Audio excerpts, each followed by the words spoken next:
They threw her to the floor of the servants' quarters like discarded meat. "You're lucky the Alpha King even lets you breathe the same air as his pups," sneered Valen, the head beta, pressing his boot against the small of her back. Lyra didn't flinch. She'd learned long ago that flinching only fed them. Somewhere above, 3 floors up, behind gilded doors, the Alpha King's twin pups were screaming again. Inconsolable. Feral with grief for a mother they'd never know. Every healer, every nanny, every wolf in Ashenmoor Pack had failed to quiet them. And no one, not a single soul, thought to send the scarred Omega with no wolf and no name. The Ashenmoor Pack house sat like a crown of black stone atop the ridge, its towers clawing at a bruised winter sky. Inside, the walls shook with the sound of 2 tiny voices wailing in unison, a pitch so raw, so primal, it rattled the marrow of every wolf within a mile radius. Nox and Sable, the Alpha King's twin pups, 3 months old, born the night their mother died. Lyra heard them from the basement, always the basement. She pressed her forehead against the cold pipe running along the ceiling, feeling the vibration of their cries travel through the metal like a pulse. Her hands were cracked from scrubbing the stone floors of the East Wing, her knees bruised through the thin fabric of her uniform. The Omega mark on her wrist, a faded crescent branded into her skin the day she arrived, itched in the cold. She wasn't supposed to go above the 2nd floor. That was Rule 12. Omegas don't approach the Alpha's private quarters. Omegas don't speak unless spoken to. Omegas don't look the ranked wolves in the eye.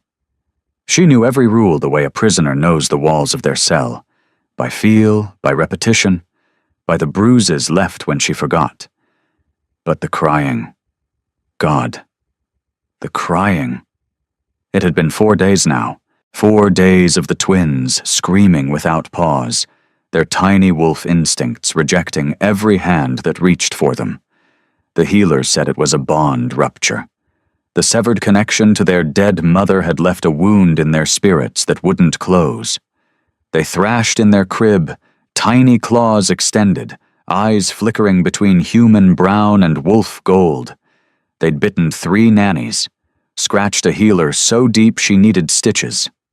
Alpha King Kalen had ordered every unmated female in the territory to try calming them. One by one, they filed through the nursery like contestants in some grim audition. Kira, the elegant she-wolf who openly campaigned to become the next Luna, lasted 45 seconds before Nox drew blood from her wrist. She'd left the nursery with her silk blouse ruined and murder in her eyes. "They need their mother," whispered Marin, one of the kitchen Omegas, as she and Lyra scrubbed pots that night. "And she's in the ground." Lyra said nothing. She dried a copper pot until she could see her own distorted reflection. Hollow cheeks, dark eyes, the scar that curved from her left temple to her jaw like a river on a map. A souvenir from her first week at Ashenmoor, when she'd accidentally made eye contact with a beta, and he'd corrected her with the back of a silver ring. The copper pot. She kept it on the shelf beside her cot every night. Not because it was valuable, because when she polished it, she could see herself, and remembering her own face felt like the last act of rebellion she had left. That night, the crying reached a new pitch, a sound like something tearing. Lyra lay on her thin mattress in the Omega dormitory, staring at the ceiling, and felt something inside her chest answer. Not her wolf. She didn't have one, or so they all believed. Something deeper, something that lived beneath the place where a wolf should be, curled in the dark like an ember wrapped in ash. She sat up. The dormitory was silent except for the breathing of the other Omegas. 12 cots in a row, 12 women who had learned to sleep through anything. Lyra swung her legs over the side and pressed her bare feet to the frozen stone floor. She didn't think. She didn't plan. She simply stood, pulled her threadbare shawl around her shoulders, and walked. Up the basement stairs, past the kitchen, through the servants' corridor that ran behind the great hall. She could hear Beta Valen's voice somewhere, laughing, always laughing, and she pressed herself into the shadows until it passed. Up the second-floor staircase, where the carpet changed from bare stone to something soft and deep. Past the portraits of former Lunas, their painted eyes watching her with expressions she couldn't read. Third floor, the Alpha's wing. The air here smelled different, cedar and iron and something electric that made her teeth ache. The crying was deafening now, a wall of sound that pressed against her like a physical thing. 2 guards stood outside the nursery door, their faces gray with exhaustion. One of them, a young wolf named Thomas, saw her, and his eyes went wide.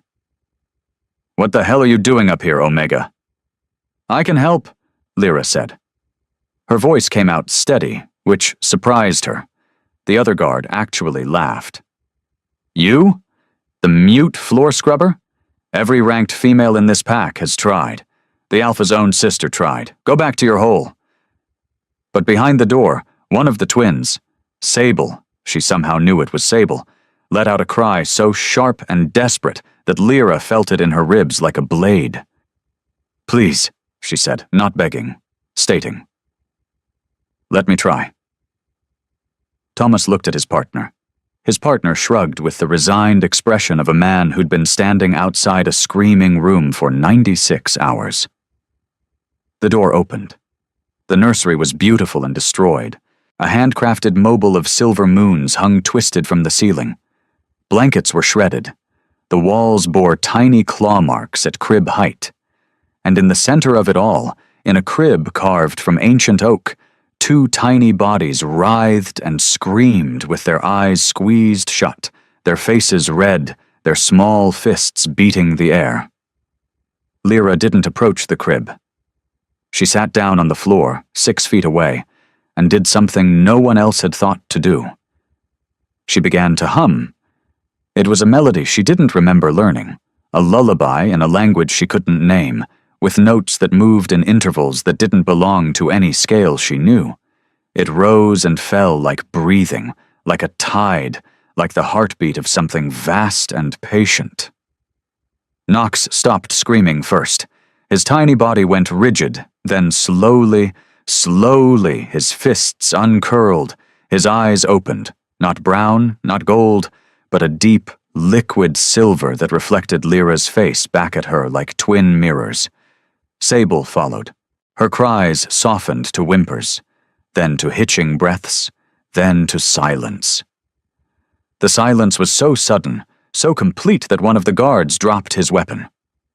Both pups turned their heads toward Lyra with identical expressions of bewildered recognition, as if they'd been searching for her voice their entire short lives, and had finally found it.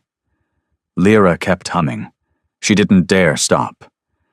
Tears ran down her cheeks, but her voice held steady, and the pups, the Alpha King's savage, inconsolable, untouchable twins, reached their tiny arms toward her and cooed. By morning, the entire pack knew. The whispers moved through Ashenmoor like smoke through a cracked chimney, fast, acrid, impossible to contain. The Omega. The scarred one. The one who scrubs floors and never speaks. She walked into the nursery and silenced the Alpha King's twins in under 2 minutes. Lyra sat in the kitchen peeling turnips while the world rearranged itself around her. Marin kept shooting her looks from the stove, wide-eyed, half terrified, half reverent. "They're saying the pups slept 6 straight hours," Marin whispered. "First time since they were born. Thomas told the head beta, and the head beta told—" "Everyone," Lyra finished. She peeled the turnip with mechanical precision, the blade curving through the skin in one long, unbroken spiral. "I know. The Alpha King wants to see you." The knife stopped. Lyra had been at Ashenmoor for 3 years. In that time, She had never once been in the same room as Alpha King Kalen.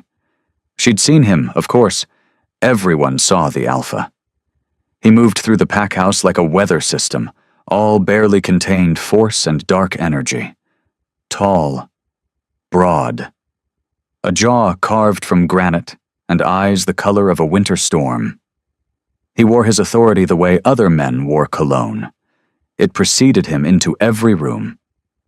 She'd heard the stories, too, how he'd taken the crown at 22 after his father's assassination, how he'd unified 3 warring packs through a combination of strategic brilliance and terrifying violence, how his mate, Luna Sarah, had died giving birth to the twins, and how he'd torn apart the healing wing with his bare hands when they told him she was gone. He hadn't taken another mate, hadn't even looked at another woman. The Luna trial, the formal ritual by which a new Luna would be chosen, had been postponed 3 times. The pack elders were getting restless. Lyra, Marin's hand on her arm. Are you breathing? She was not. They came for her at noon. Not Thomas this time, but Beta Valen himself, tall, golden-haired, with a smile that never reached his eyes. He looked at Lyra the way a cat looks at something it's already decided to eat. The Alpha King requests your presence in the South study. You will not speak unless asked a direct question. You will not look at him. You will curtsy when you enter, and again when you leave. You have 5 minutes. He paused, his smile sharpening. And for the love of the moon goddess, do something about your hair. Lyra followed him through corridors she'd only ever cleaned. The South study was a room she'd scrubbed on her hands and knees. She knew the pattern of the wood grain, the chip in the baseboard near the window, the way the afternoon light fell through the stained glass and painted the floor in fractured amber and blue. She didn't expect the room to feel different with him in it. But it did. The air was heavier, charged, like standing in a field before lightning strikes. Kalen stood with his back to her, staring out the window. He didn't turn when she entered. She curtsied anyway, her knees protesting against the cold stone beneath the thin rug. Name, he said. His voice was low, rough-edged, as if he hadn't used it much recently. Lyra, Your Majesty. No surname? None that I know of. He turned then, and she understood why the other wolves talked about him in hushed tones. It wasn't just the physical presence, though that was considerable. It was the weight of him, the gravity. He was a man who carried grief like a second skeleton beneath his skin, and it made him denser than other people. His eyes found the scar on her face and stayed there for 1 beat too long. She kept her gaze on the floor, as instructed, but she could feel his attention like heat.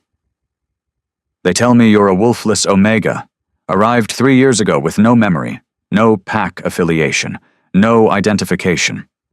The healers examined you and found no wolf spirit, classified you as Omega by default, and assigned you to domestic service.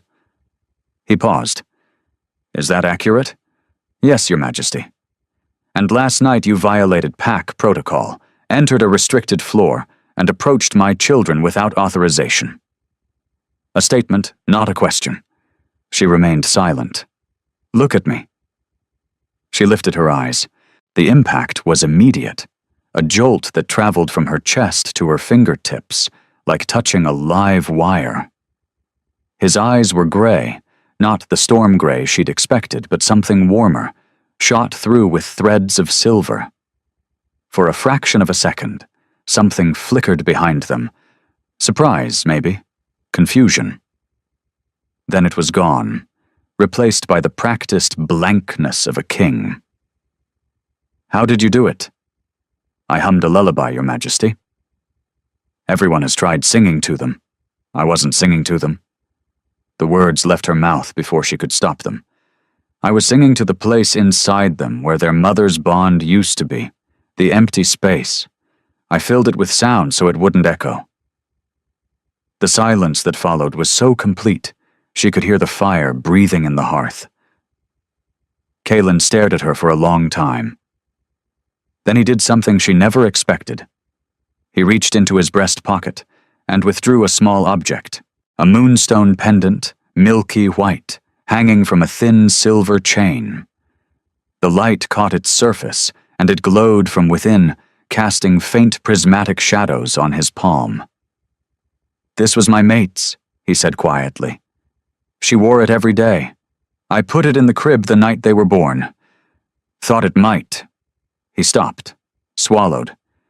"They won't stop screaming long enough to feel it."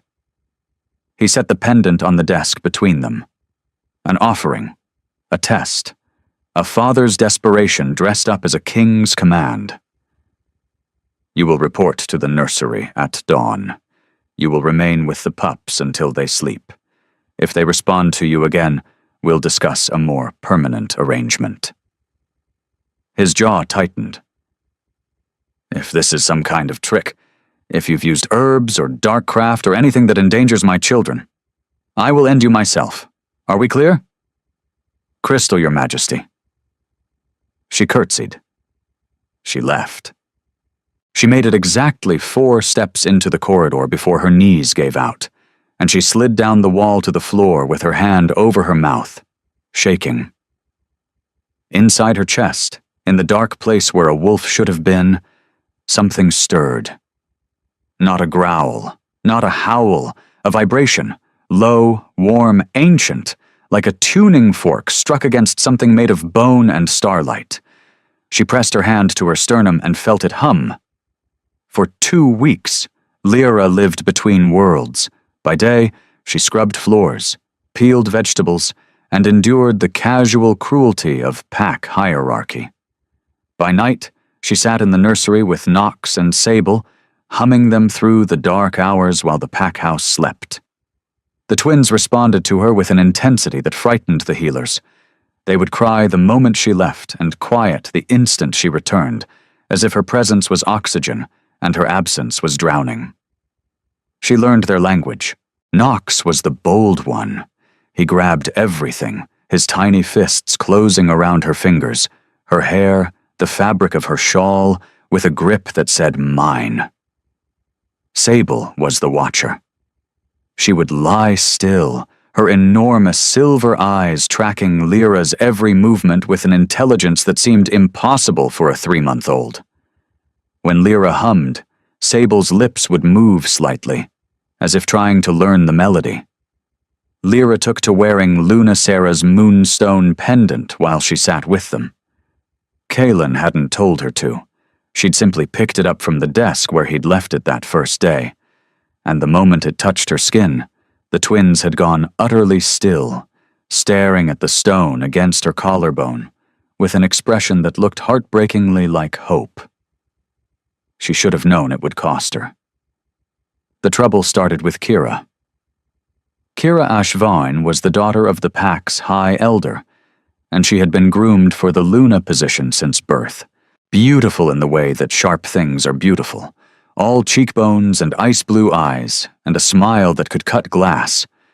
She had powerful allies, a lineage that stretched back 7 generations, and an absolute, bone-deep certainty that she would be the one to stand beside Alpha King Kaelin when the Luna trial finally commenced.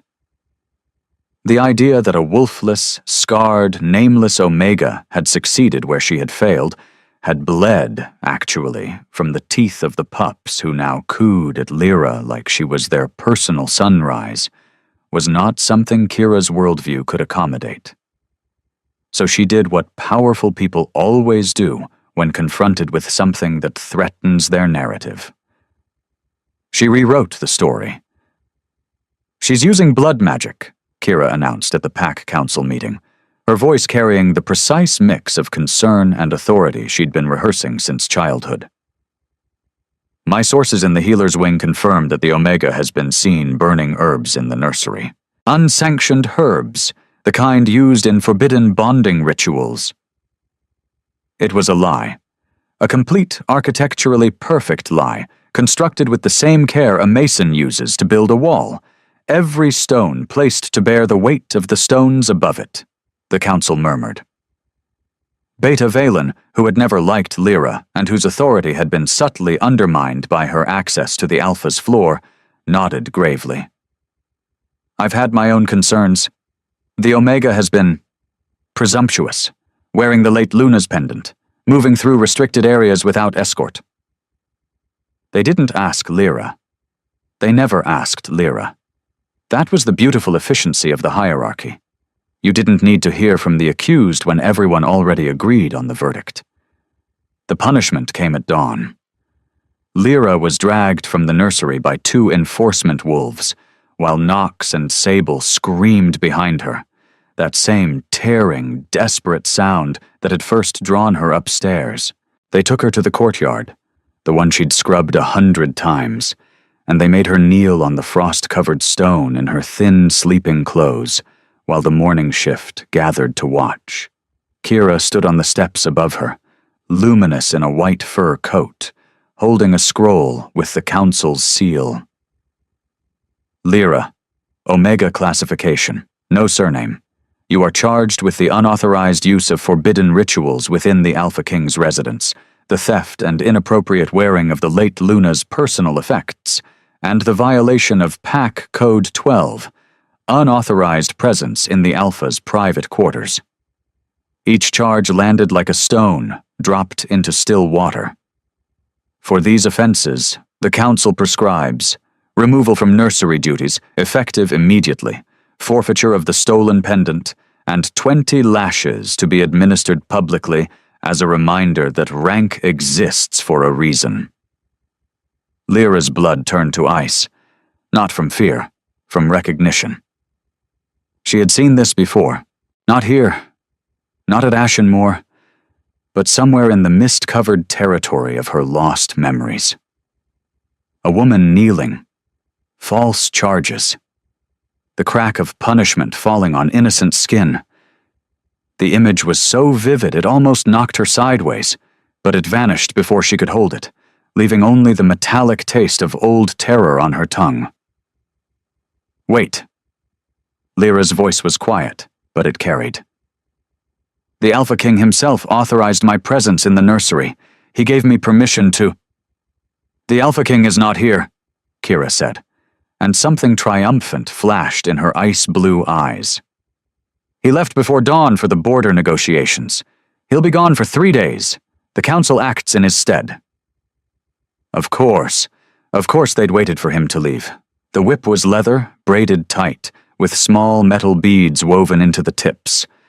Lyra knew this because she'd cleaned blood off the courtyard stones after previous punishments. She'd always wondered, distantly, what it felt like. Now she knew. The first lash stole her breath. The second split her skin. By the 5th, she'd bitten through her lower lip to keep from screaming, and the copper taste of blood filled her mouth. She kept her eyes open, fixed on a single point, a crack in the courtyard wall where, improbably, a small green shoot had pushed through the stone. Life, stubborn and stupid and brave, growing in a place that should have killed it. By the 10th lash, something happened. The dark place inside her chest, the empty space where a wolf should have been, cracked open. Not gently, not gradually. It cracked the way ice cracks on a frozen lake, when something enormous moves beneath the surface. She felt heat, searing, impossible heat, flood through her veins, and for one terrifying second, her vision went white.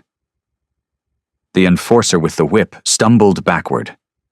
Later, he would say he felt a pulse of energy, a shockwave, invisible but undeniable, that pushed him 3 feet across the courtyard, but no one else saw it. No one else felt it. And when Lyra's vision cleared, she was still kneeling on the stones, her back a ruin of blood and torn skin, the green shoot in the crack still reaching stubbornly toward a sky it would never touch. They dragged her back to the basement and left her on her cot. Marin came with wet cloths and antiseptic that burned worse than the whip. Neither of them spoke. But in the nursery, 3 floors above, Knox and Sable had gone silent in a way that wasn't sleep. Their eyes were open, silver and unblinking, and every wolf who walked past the door felt the hair on their arms rise, because the air around those pups had changed. It smelled like ozone before a storm, like something ancient, waking up. Kaelin returned from the border negotiations on the 3rd day to a pack house that felt wrong. He couldn't name it at first. A king's instincts are trained on large-scale threats, armies and assassins and political betrayals. But this was subtler, a frequency shift. The way the servant's eyes slid away from his. The way Valen's smile was a fraction too wide. The way the nursery was silent, not the peaceful silence of sleeping pups, but the heavy, pressurized silence of something coiled. He went to the nursery first, always the nursery first. Knox and Sable lay in their crib, still and staring. They didn't cry when he lifted them. They didn't reach for him. They lay in his arms like small, warm statues, their silver eyes fixed on a point somewhere past his shoulder, as if waiting for someone who wasn't there. "Where is the Omega?" he asked, and the temperature in the room dropped 3 degrees. No one answered immediately. Thomas the young guard opened his mouth, then closed it. He looked at his feet. "Where?" Kaelin repeated, his voice carrying the subsonic rumble that preceded an alpha command. "Is the woman I assigned to care for my children?" The story came out in pieces, from Thomas, who had the decency to look ashamed, from the head healer, who had examined Lyra's back and filed a quiet report, from Maren, who was shaking so hard she could barely stand, but who refused to let the truth stay buried. Kaelin listened to all of it. His face showed nothing. Absolutely nothing. It was the blankness of deep water, still on the surface, with currents beneath that could pull you under and never let you up. When the last word was spoken, he said, "Bring me Kira Ashvine. Bring me Beta Valen. Bring me every council member who signed that order." Then he went to the basement. He had never been to the Omega quarters. Most alphas hadn't. It existed below the level of their attention, like the foundation of a building. Necessary, invisible, deliberately forgotten. The corridor was narrow, the ceiling low, the air thick with the smell of damp stone and industrial soap. The fluorescent lights buzzed and flickered with the irregular heartbeat of old wiring. He found Lyra on her cot, lying on her stomach because her back wouldn't allow any other position. Maren had done her best with bandages, but the blood had soaked through in dark, irregular blooms. The copper pot sat on the shelf beside her, the only personal item in the entire sparse space. She didn't look up when he entered. She might not have been able to. "Lyra." His voice was different down here, stripped of the acoustic authority that the high-ceilinged rooms of his wing gave it. Down here, he was just a man standing in a basement, looking at what his kingdom had done in his name. "Your Majesty." She tried to rise. The movement opened 2 of the deeper lashes and fresh blood welled through the bandages. "Don't." The word came out rough. He crossed the room in 3 strides and knelt, the Alpha King of Ashenmoor, on his knees on the floor of the Omega dormitory, and his hands hovered over her shoulders without touching, because there was nowhere to touch that wouldn't cause pain. "I didn't authorize this." His voice was barely above a whisper. "I need you to know that. I gave orders that you were to have access to the nursery. Protected access. This was not—" He stopped. Breathed. "This was done behind my back, and everyone responsible will answer for it." Lyra turned her head just enough to see him. One eye, dark and steady, finding his face. She looked at him the way she looked at everything, with the careful, measured attention of someone who has learned that the world is mostly made of traps. "They said I stole the pendant," she murmured. "You didn't steal anything. I left it for you." His jaw worked. I should have made that explicit. I should have issued a formal decree. I assumed. He broke off again, and she watched something move across his face that looked like self-recrimination. I assumed my word was enough. It isn't. Not in this pack. Not with these politics. He reached into his coat and withdrew the moonstone pendant. They'd confiscated it from Lyra before the punishment, and he'd found it on Kira's vanity, displayed like a trophy. He set it on the shelf beside the copper pot. The moonstone and the copper caught the fluorescent light and held it differently, one with the cool patience of the moon, the other with the warm stubbornness of the earth. When you can stand, he said, you'll be moved to the room adjoining the nursery, permanent quarters. You'll have the title of royal caretaker. Your meals will come from the main kitchen, not the scraps from the servant's table. No one will touch you again. Each sentence fell like a decree, heavy with finality. And the Luna trial commences in 1 month. I want you to know, regardless of who is chosen, your position with my children is secure. That's not a promise from an alpha. It's a promise from their father. He stood, paused at the door. That lullaby you sing to them, the melody, where did you learn it? Lyra closed her eyes. I don't know. It's the only thing I brought with me when I lost my memory. The only thing that's mine. Kaelin was quiet for a long moment. Then, I've heard it before. My mate, Sarah, she used to hum it in her sleep. I never knew where she learned it either. He left before she could respond. But the words hung in the damp air of the basement like a prophecy no one had learned to read yet. A thread connecting a dead Luna, a wolfless Omega, and 2 silver-eyed pups who would not sleep for anyone else. In the darkness of the dormitory, Lyra pressed her hand to her chest and felt the thing inside her shift again. Stronger this time, more defined. Not a stirring, a stretching. Like something that had been asleep for a very, very long time, was finally opening its eyes. And for the first time, it didn't feel like an empty space. It felt like a door. The Luna trial was the oldest ritual in werewolf law, a ceremonial gauntlet designed to test the worthiness of a potential Luna through 3 ancient challenges: the trial of spirit, the trial of bond, and the trial of blood. It was meant to be a sacred process, presided over by the Moon Elders and witnessed by the entire pack. In practice, it was a political knife fight, dressed in ceremonial robes. The candidates gathered in the Great Hall on the first day of the crescent moon.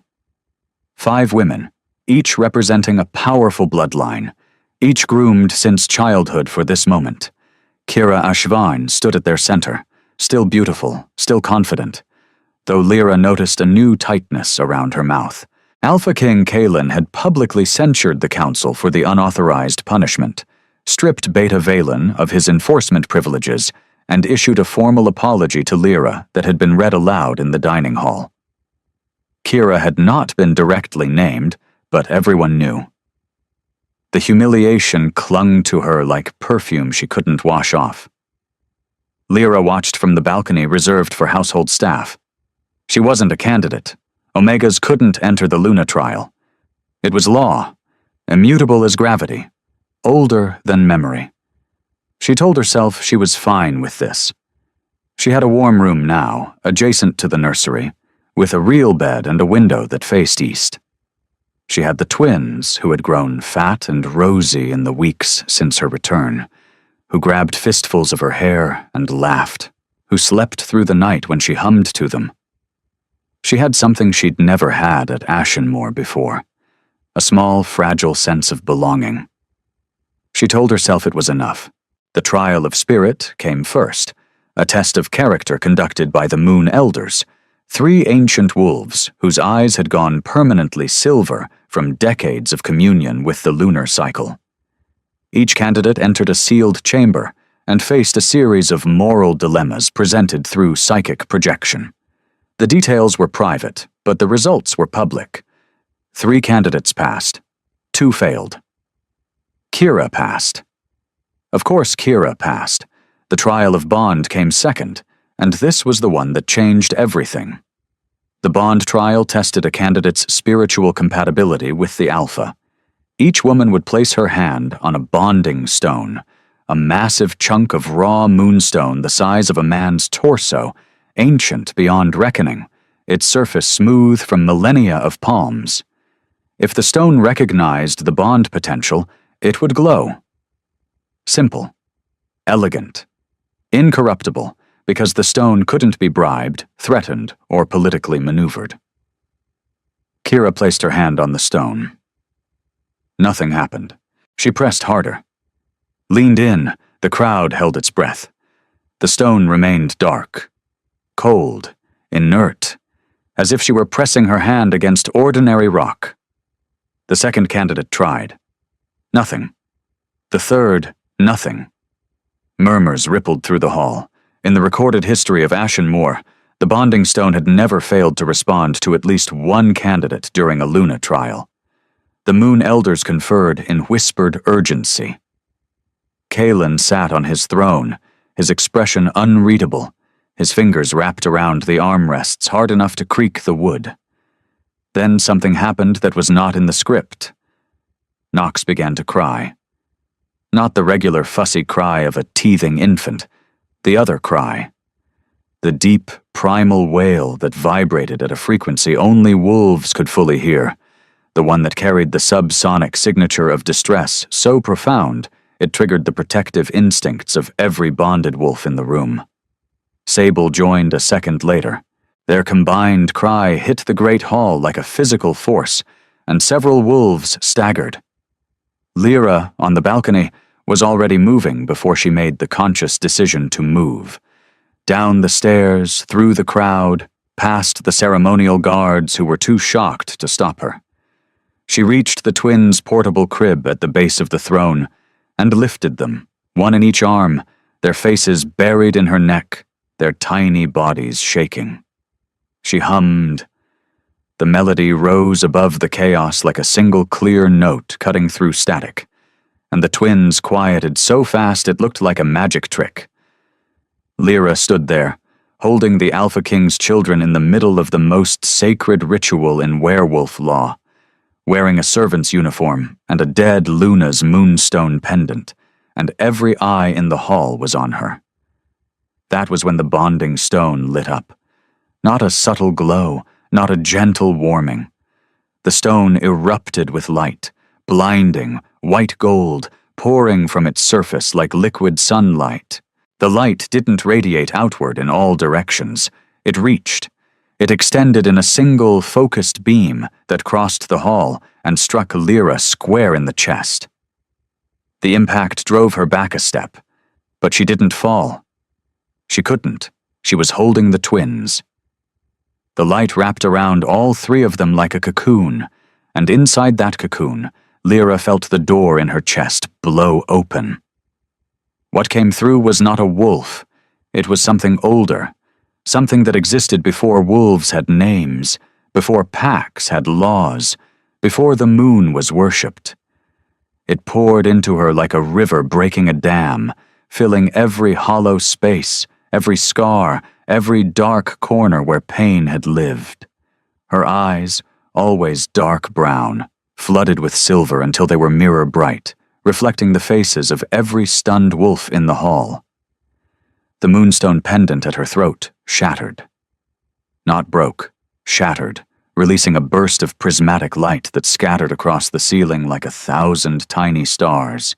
And from the fragments, a new shape formed, a constellation of light that briefly, unmistakably, took the shape of a wolf. Not just any wolf, a Lunas wolf, the first wolf, the original template from which all Luna spirits descended.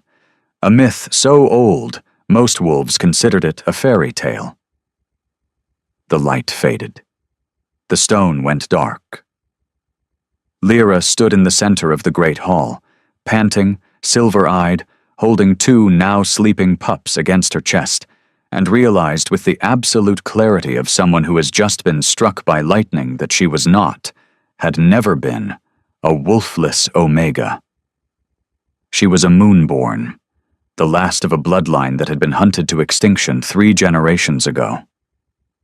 And the reason she had no memories was because someone had gone to extraordinary lengths to make sure she never found out. The Great Hall erupted. Kira screamed something, an accusation, a denial. The words didn't matter because no one was listening. The Moon Elders dropped to their knees. Kalen rose from his throne, his face stripped of every mask he'd ever worn, showing something raw and terrified and desperately, painfully hopeful beneath. And Lyra just stood there, holding his children, feeling the wolf inside her stretch and breathe for the first time in her life, and thought, "Oh, there you are. I've been waiting for you." The revelation split Ashenmore in 2. On one side, the truth. The bonding stone had spoken. The Moon Elders confirmed what the light had shown. Lyra carried the spirit of a moon-born wolf, a bloodline so ancient and so powerful that its last known members had been systematically murdered during the Purge of Silver Falls 25 years ago. A genocide ordered by a coalition of threatened alphas who feared the Moonborn's ability to see through lies, heal broken bonds, and, most dangerously, challenge the authority of any alpha whose rule was unjust. On the other side, Kira Ashvain, and everyone who had built their futures on the architecture of the old power structure. They moved fast.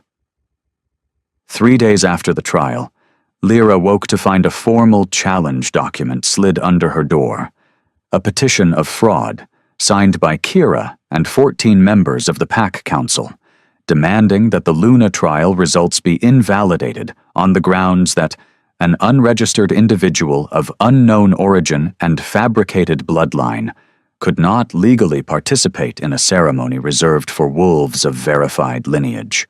It was clever, vicious, and clever, because Lyra had no proof of her bloodline beyond the bonding stone's response, and the stone, according to the petition, could have been tampered with, corrupted, or influenced by the same dark rituals the accused has previously been suspected of employing. They were going to use her missing past against her.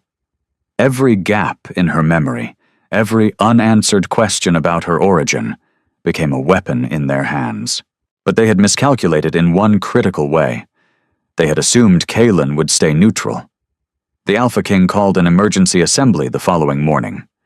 He stood on the dais in the Great Hall, the same hall where the bonding stone still sat, dark and cooling, and addressed his pack with the kind of controlled fury that made seasoned warriors go pale.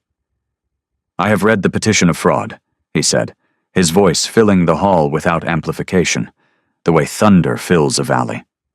"I find it legally baseless, morally bankrupt, and personally offensive. The bonding stone is not a political instrument. It cannot be bribed, it cannot be threatened, it cannot be made to lie. In 800 years of recorded Pack history, its judgment has never been questioned, until it chose someone who doesn't fit the Council's preferred narrative." He let that land. The silence was surgical. However, he turned to face Kira, who stood with her allies in a tight knot of expensive fabrics and barely concealed panic. "In the interest of absolute transparency, I am ordering a full investigation into Lyra's origins, not to validate or invalidate the stone's choice. That is not within anyone's authority, but to uncover the truth about her past. Because something was done to this woman. Her memory was erased, her wolf was suppressed, her identity was stolen, and whoever did those things is still out there." He paused. His eyes swept the hall, and Lyra, watching from the side, where a royal caretaker stood, saw them linger on certain faces. Kira's father, the High Elder, 2 of the senior council members, Beta Valen, whose enforcement privileges had been restored just days ago by the council vote Kalen hadn't been present to block. "Whoever did those things," Kalen repeated softly, "is in this room." The investigation began that afternoon. Kalen assigned it to Ronan, his most trusted warrior, a massive, silent wolf with a reputation for finding things people wanted to stay hidden. Ronan started with the pack's intake records from 3 years ago, the night Lyra had been found unconscious at the border with no memory and no wolf. What he found was damning. The intake report had been falsified. The healer who'd examined Lyra and declared her wolfless, Dr. Thane, a nervous, thin-faced man who smelled perpetually of antiseptic, had recorded a standard examination. But when Ronan pulled the original intake forms from the archive, the handwriting didn't match. The original form, buried under 3 years of other paperwork, told a different story. Lyra had arrived at the border with a wolf, a powerful one. The original examiner, a different healer, one who had since transferred to another pack, had noted anomalous spiritual readings, recommended immediate escalation to the Moon Elders, and flagged Lyra as a potential high-rank wolf in suppression. That report had been intercepted, replaced. The original examiner had been paid off and relocated. And the suppression hadn't been accidental. There were traces of wolfsbane concentrate in Lyra's blood work from that first night. Medical-grade wolfsbane, the kind used in wolf suppression therapy, the kind that only licensed pack healers had access to. Someone had drugged her, erased her memory, killed her wolf, and then filed paperwork that turned her into a nobody. Ronan brought the evidence to Kaelin at midnight. Lyra was there. Kaelin had insisted she be present for every finding, a gesture of respect that made her chest ache with something she was afraid to name.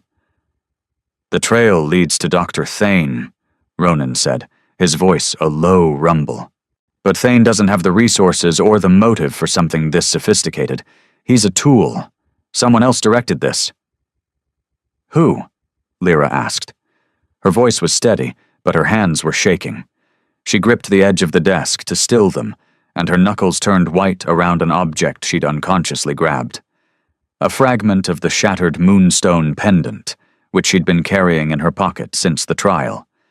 It was warm to the touch, like a living thing. Ronan looked at Kaelin. Kaelin looked at the evidence spread across his desk. Falsified documents, financial records, transfer orders, a trail of carefully buried breadcrumbs that led, with the inexorable logic of a river finding the sea, to one name: High Elder Ashvane, Kira's father, the architect of the Silver Falls Purge, the man who had ordered the extermination of the Moonborn bloodline 25 years ago, the man who had somehow missed one, a child, perhaps, hidden by her parents before the end, and who, when that child surfaced at his pack's border 3 years later, had ensured she would never remember who she was. Lyra looked at the name on the document and felt the world tilt. Not with shock, with recognition. The mist over her memories thinned just for a moment, and she saw a flash. A woman with her face, older, terrified, pressing a moonstone pendant into a child's hands and whispering, "Remember the song. Whatever happens, remember the song." Her mother, giving her the only weapon she had left. The lullaby, the one she'd carried through 3 years of amnesia, through beatings and servitude and loneliness. The one that had called the Alpha King's twins back from the edge of their grief. It wasn't just a song. It was a Moonborn's inheritance. The last surviving fragment of an entire culture someone had tried to burn out of existence. Lyra's fingers closed around the moonstone fragment, and she felt her wolf, fully awake now, fully present, ancient and enormous and luminous with rage, press against the inside of her skin like a caged star. "I remember," she whispered. "I'm starting to remember everything." The trial of High Elder Ashvane was held under the full moon, as pack law demanded for crimes of this magnitude. They gathered in the moonfield, the ancient clearing beyond the pack house where the grass grew silver in the lunar light, where every significant judgment in Ashenmoor's history had been rendered. The entire pack attended. Not by choice, by command. Kaelin wanted witnesses. He wanted every wolf in his territory to see what happened when power was used to destroy the innocent. Lyra stood at the center of the field, and she was not the same woman who had knelt on courtyard stones 2 months ago. Her wolf had been returning in stages, like a tide coming in, each wave bringing more of herself back. Her posture had changed first. The perpetual hunch of the Omega was gone, replaced by something straight and sure. Her eyes remained silver. Permanently now, the healers confirmed, a mark of moonborn wolves whose spirits have been suppressed and then released. The scar on her face hadn't healed. Moonborn power wasn't that kind of magic. But it looked different on a woman who stood like she had a right to the space she occupied. She wore the fragments of the moonstone pendant on a new chain, 7 pieces, each one catching the moonlight differently, scattering tiny stars across her collarbones. Broken and reassembled. Still beautiful. More beautiful, perhaps, for having survived the breaking. High Elder Ashvaun stood opposite her, flanked by guards. He was a tall man, white-haired, with the distinguished bearing of old money and the flat, careful eyes of someone who had done terrible things and filed them under necessary. He had not confessed. He had lawyered up, brought in advocates from 3 neighboring packs, and constructed a defense built on plausible deniability and procedural technicalities. But Ronan's evidence was overwhelming. The falsified documents, the financial trail, payments to Dr. Thane, to the relocated healer, to 3 separate memory-wiping specialists in other territories, and the final damning piece, a journal found in a hidden compartment in Ashvain's study, in which he had meticulously recorded every step of the Silver Falls purge, including a notation from 3 years ago. Survivor located at eastern border. Female, early 20s, last of the line. Memory suppression administered, wolf sealed, classified as Omega, problem contained. Problem contained. That was what Lyra's life had been reduced to in his handwriting. A problem. A loose end. A survivor of a massacre he'd ordered, tucked away in a basement and forgotten. Kira stood behind her father, and for the first time, her composure had cracked. She hadn't known, the investigation confirmed this, about the purge, about Lyra's true identity, about her father's decades-old campaign against the Moonborn. She had been cruel out of entitlement, not conspiracy. But she had known about the falsified punishment. She had orchestrated the whipping, and that knowledge sat on her face like a stain she couldn't wipe away. Kaelin presided from a raised stone platform, the twins in a guarded crib beside him. He wore the ceremonial armor of judgment, black leather, silver clasps, the Alpha King's seal at his throat. He looked every inch the ruler his people needed him to be, immovable, just, and absolutely terrifyingly calm. "High Elder Ashvaun," he said, and his voice carried across the moonfield like a bell. "You are charged with the orchestration of the Silver Falls purge, resulting in the deaths of 37 moonborn wolves, including children.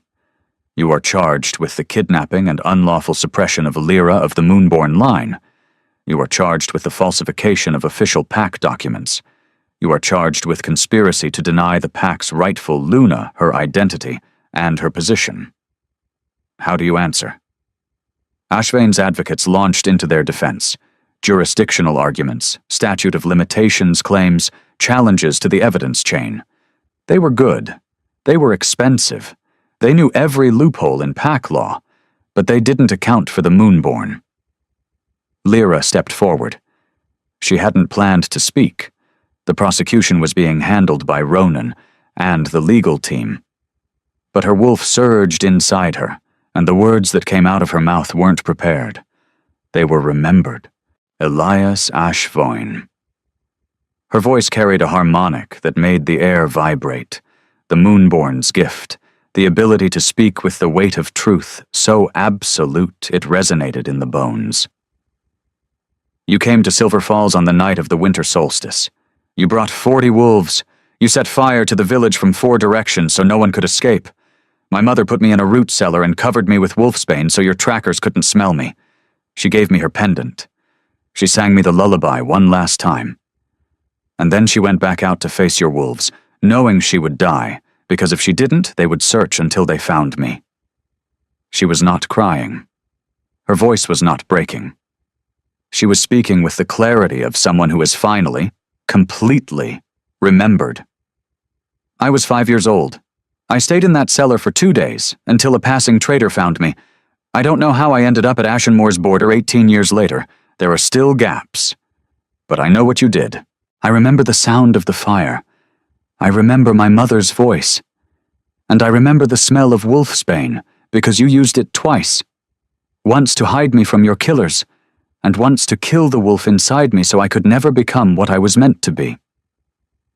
The moonfield was silent. Wolves wept openly. Ashvan's face had gone the color of old ash. The moonborn truth voice did its work. It was not a compulsion. It didn't force anyone to believe. It simply made lying impossible in its presence. And in that field, under that moon, every wolf present felt the truth of Lyra's words settle into their marrow like a stone dropping to the bottom of a clear pool. The verdict was unanimous. The sentence, permanent exile for Ashvane and the co-conspirators, stripped of name, rank, and pack affiliation. Cast out beyond the borders with nothing but the clothes on their backs and the weight of what they'd done. Kira was not exiled. Her crimes were lesser, her ignorance of the larger conspiracy genuine. But she was stripped of her candidacy, removed from all positions of influence, and assigned to community service under Marin's supervision. The irony of the would-be Luna scrubbing the same floors the Omega she'd whipped had scrubbed was not lost on anyone. As the enforcers led Ashvan from the field, he passed within 3 feet of Lyra. He stopped. The guards tensed. "You should have stayed in that cellar," he said. Quiet. Venomous. The last words of a man who had lost everything and still couldn't see that he'd deserved to. Lyra looked at him. Really looked at him. With her silver eyes that saw through lies. That saw through masks. That saw all the way down to the bedrock of a person. And said, "I did. For 23 years I stayed in the dark. But that's the thing about cellars, Elder. They're not tombs. They're places where things are stored until they're needed." She turned her back on him. Walked to the crib where Nox and Sable were reaching for her with their fat, impatient hands. Picked them up. Held them close. And the moon, full, silver, impossibly bright, poured its light over her like an anointing.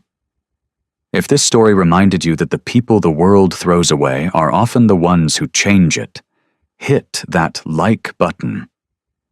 If you felt every lash, every lullaby, every moment of Lyra's quiet rebellion, share this video with someone who needs to hear that survival is not surrender.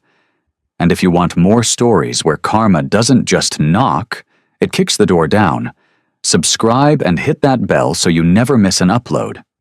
Drop a comment. What hit you hardest? The whipping scene, the bonding stone, or the moonflower at the end? I read every single one.